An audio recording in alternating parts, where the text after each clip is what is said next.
Улан-Удэ мне очень нравится проспект Победы.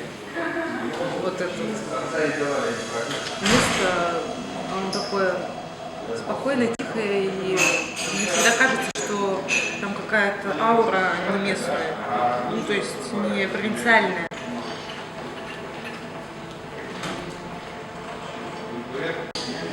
Мне нравятся вообще места, где вот можно вот так вот с высоты видеть город. Я всегда мечтала всю жизнь жить в Нью-Йорке, чтобы у меня был дом с окнами до пола, и где-нибудь на самом высоком этаже небоскреба. И чтобы так выходишь ночью почему-то, что много-много огней, да, короче, а за окном Нью-Йорк.